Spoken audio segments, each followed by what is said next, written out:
প্রেসমিটে উপস্থিত এখানে হয়েছেন আসাম মুসলিম ফিশারম্যান ফেডারেশনের সভাপতি নিজাম উদ্দিন মহাশয়, এখানে মুসা সংগঠনের সভাপতি আলহাজ মকবুল হাসান সাহেব, আমি মাইমার ডেভেলপমেন্ট কাউন্সিলের চেয়ারম্যান তথা আসাম মুসলিম ফিশারম্যান ফেডারেশনের জেনারেল সেক্রেটারি। আমার এখানে উপস্থিত আছেন আসাম মুসলিম ফিশারম্যান ফেডারেশনের করিমগঞ্জ ডিস্ট্রিক্ট কমিটির সভাপতি হাজি আব্দুল শুকুর সাহেব, আসাম মুসলিম ফিশারম্যান ফেডারেশনের ওয়ার্কিং প্রেসিডেন্ট হাজি মনোম আলী সাহেব, আমার এখানে বিশিষ্ট সমাজসেবী আমার আফতাব ভাই, এখানে আমার উপস্থিত আছেন আমার বিশিষ্ট সমাজসেবী হাজি নিজামুদ্দিন সাহেব,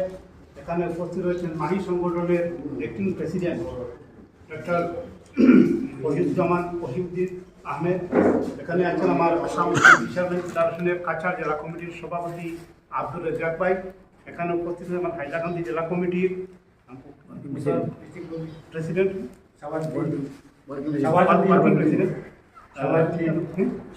শাহবাজউদ্দিন ভাই, আমার এখানে আমাদের বিশিষ্ট সমাজসেবী আকবরপুর ডিপির প্রাক্তন সভাপতি আব্দুল মালিক সাহেব, এবং আমাদের এখানে আরও বিশিষ্ট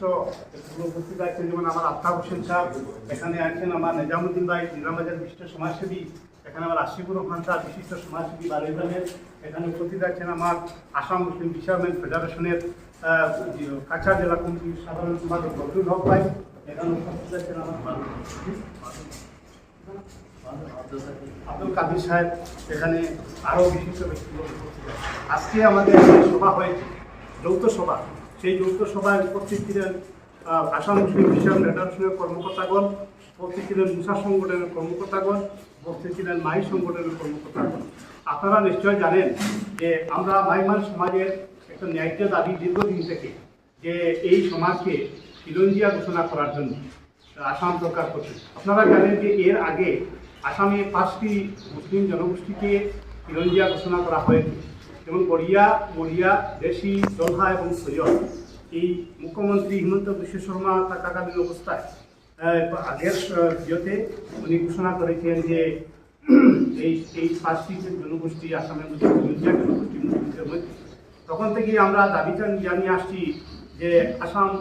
আমাদের বরাক উপত্যকায় মাইমাল সমাজ যেটা রয়েছে, আমরা এই মাইমাল সমাজ হচ্ছে প্রাচীন সম্প্রদায়, সেই হিসাবে আমাদেরকে খিলঞ্জিয়া ঘোষণা করার জন্য আমরা বারবার দাবি। সেই হিসাবে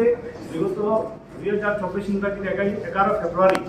আমরা নিজামবাজারে এক মহাসম্মেলন করেছিলাম। এই মহাসম্মেলনে আমরা দাবি উত্থাপন করেছিলাম যে আমাদেরকে অতি সত্বর খিলঞ্জিয়া ঘোষণা করার জন্য।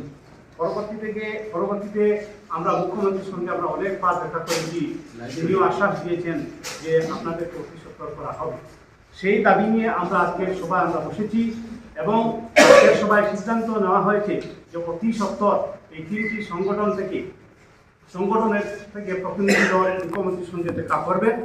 মাননীয় মন্ত্রী আমাদের করিমগঞ্জে বা বরাক উপত্যকায় মাননীয় মন্ত্রী কৃষ্ণেন্দু পালের সহযোগিতায় ওনাকে আমরা অনুরোধ করব যাতে অতি সত্বর আমাদের মুখ্যমন্ত্রীর সঙ্গে একটা বৈঠক করার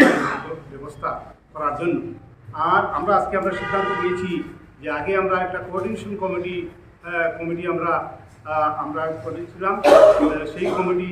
আজকের সভার মাধ্যমে সেটা ডিজলভ করা হয়েছে। যে সেই কমিটির কোনো রেজিস্ট্রেশন নাই, আমরা অস্থায়ীভাবে সেই কমিটি আমরা গঠন করেছিলাম যে মহাসম্মেলন সাকসেস করার জন্য। এই মহাসম্মেলন শেষ হওয়ার পরবর্তীতে এই কমিটি, এখন আমরা জানি যে কে বা তাহারা এখনো সেই কমিটিতে ব্যবহার করছেন, আমরা সেই কমিটিকে আমরা কখনো মেনে নিতে পারছি না। যদি কেহ এই ব্যবহার করেন তাহলে আমরা আইনি পদ্ধতি বা আমরা ব্যবস্থা নেব, কারণ সেই কমিটি এখন অস্তিত্ব নাই। তাছাড়া আমরা যে আমাদের সমাজ থেকে মানে প্রত্যেক দলের কাছে আমরা চাইব রাজনৈতিক দলের কাছে আমাদেরকে টিকিট দেওয়ার জন্য, বিশেষ করে বিজেপি থেকেও আমরা দাবি করছি টিকিট দেওয়ার জন্য। তাছাড়া আমাদের আরও যে দাবিগুলো রয়েছে যে আমাদের সমাজকে বিশেষত আমাদের সমাজের সমাজের ছাত্রছাত্রীকে 2% রিজার্ভেশন মেডিকেল এবং ইঞ্জিনিয়ারিংয়ের স্টাডিগুলোর জন্য বা উচ্চশিক্ষার, তাছাড়া আমাদেরকে এসি ফ্যাসিলিটি দেওয়ার জন্য আমরা মাননীয় মুখ্যমন্ত্রী আসাম সরকারের কাছে আমরা অনুরোধ জানাবো যে তারা যাতে বিধানসভায় একটা বিল পাস করে, যে একটা কেন্দ্রীয় সরকারের কাছে সেটা পাঠানোর জন্য প্রেরণ করার জন্য কৃষ্ণনগর জানিয়ে